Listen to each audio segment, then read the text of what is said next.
Pertama kali saya dengar Vio udah selesai master itu, saya merinding gitu ya. Di usia dia yang sangat muda, kenapa dia nggak coba meracuni generasi-generasi muda, terutama Palembang, kota kelahiran dia lah ibarat gitu ya, agar juga bisa fighting seperti dia. Jadi waktu pertama kali dengar Vio seperti itu, saya langsung tergugah, terus saya langsung gimana ya caranya supaya Vio bisa menularkan jejaknya ke generasi-generasi muda di Palembang. Sebenarnya ya, potensi Palembang ini luar biasa Mbak Is, benar-benar luar biasa. Sudah banyak sekali musisi-musisi keluaran Palembang yang sudah mulai go nasional dan bahkan internasional.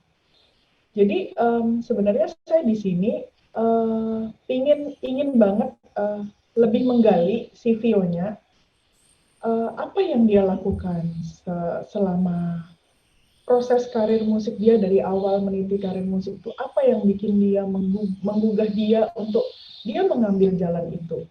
Lalu selama perjalanan sekolah apa aja yang dia lakukan? Apakah dia pernah breakdown dari yang namanya musik gitu ya? Apakah dia pernah jenuh dengan yang namanya musik? Pernah ada di titik itu? Terus gimana meyakinkan orang bahwa musik ini ada peluang besar gitu, Iya, untuk bahkan untuk sebagai mata pencarian. betul. Sebenarnya kalau di Indonesia masih masih masih bukan dianggap remeh ya, masih ya number sekian lah gitu ya. Lu harus jadi dokter, lu harus jadi Betul. engineer gitu ya, nah, gitu. Mm-mm. Ya meyakinkan orang bahwa musik juga bisa jadi peluang untuk masa depan anak-anak kalian, anak-anak kita gitu. Nah, terus saya juga pingin apa ya, di musisi Palembang ini cenderung banyak yang oke-oke, tetapi ternyata basically otodidak gitu ya. Nah, saya juga pingin di sini sebenarnya diskusi sama Vio, gimana kalau ada kasus yang seperti itu di Palembang? Apakah mereka berpeluang ke depannya untuk bisa jadi seperti seorang Vio, gitu ya? Atau no, kamu harus belajar mengikuti dari awal gitu. Nah, hal-hal yang seperti itu juga yang ingin digali di acara ini Ya. supaya teman-teman Sumatera Selatan terutama oh setelah nonton ini oh ternyata gini toh gitu ya maksudnya gitu ya Mbak. Dan juga mungkin nanti secara spesifik kenapa pada akhirnya Vio memilih orkestra. Orkestra adalah teamwork ibarat kata. Vio Hmm. anaknya yang suka teamwork, bukan suka bersolo. Dia Bukan suka bersolo ya. dia dari dulu begitu sama saya juga. Instrumen yang Sebetulnya memang saat bermusik juga kita sudah mengenal karakter anak-anak atau ini dia benar, sukanya bersolo atau emang barengan gitu ya, bertim. jadi anaknya sangat teamwork. Jadi saya tuh sebenarnya ngajar suatu alat musik yang multi instrumen. Jadi sebenarnya di kelas saya juga bukan hanya anak-anak ini cuma dijejeli klasik, enggak. Saat itu pop, lagu apapun, rohani, lagu apapun ya, kita pelajari bareng gitu ya. Dan di mana di situ belajar teamwork gitu. Hmm. Jadi satu kelas tuh ya diskusi ada, main ada gitu ya. Nah, si Vio ini memang dari dulu anaknya memang suka teamwork. Nah, kenapa dia memilih orkestra? Apakah karena dia suka yang seperti itu?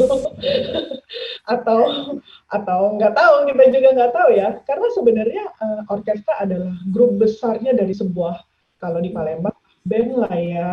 Kalau anak-anak Palembang mungkin taunya band gitu ya, big band atau apapun lah itu bentuknya. Jadi kalau orkestra kan himpunannya lebih gede, lebih banyak lagi pemainnya. Nah, kenapa dia memilih itu?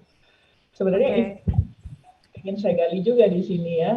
Tapi saya sih antusias banget. Terima kasih Tribun, terima kasih Sripo sudah menyalurkan ini ya gitu ya. Maksud saya ini nih adalah kabar gembira, informasi yang keren banget gitu ya menurut Betul. saya. Terlepas Karena dari memang Vio ini salah satu generasi yang bisa jadi influence juga untuk anak-anak muda sekarang ya Mbak Lala. ya, Melihat memang sebetulnya ada skills atau kemampuan-kemampuan mereka yang mungkin saja terpendam selama ini, iya belum tereksplor. Iya, saya ingin banget dengar itu dari Vio secara langsung di sini, di mana disaksikan oleh semua warga Sumatera Selatan ya gitu. Gitu Mbak Is kira-kira. Mbak Lala, ketika itu pertama kali mengajak Vio untuk perform, itu memang sudah melihat kalau Vio ini nampaknya memang kayaknya lebih arahnya ke orkestra seperti itu atau gimana? Vio karakternya sih dari awal sebenarnya anaknya sih awal-awal sih agak kurang pede. Orangnya kadang-kadang suka kurang pede. Tetapi berjalan dengan waktu, dengan kemampuan, dengan apa yang dia pelajarin, wah, dia kalau di panggung sama di kelas beda. Dia di panggung benar-benar superstar. Dia menjadi seperti orang lain. Oh gitu. Dia seperti orang lain. Memang banyak karakter yang seperti itu ya. Kalau kita suka bilang apa ya Mbak bahasa Palembangnya ya, ada nggak? Wah si itu tuh apa ya? Hobinya di panggung apa sih gitu? Kalau orang Palembang ada deh bahasanya kiasannya apa gitu. Kalau di Apa panggung ya? di kelas gitu. Jadi kalau di panggung dia wow banget lah, beda. Jadi beda ya. Jadi seperti gadis bersayap mungkin. Waduh. Ya, tapi kan musisi seperti itu Mbak Is. Kadang tuh pas latihan tuh tengil-tengil gitu ya. Begitu pas kan auranya beda, adrenalinnya naik. Ya, betul, betul. Jadi itu yang membuat perbedaan mereka ketika di balik layar dan saat mereka di atas panggung ya.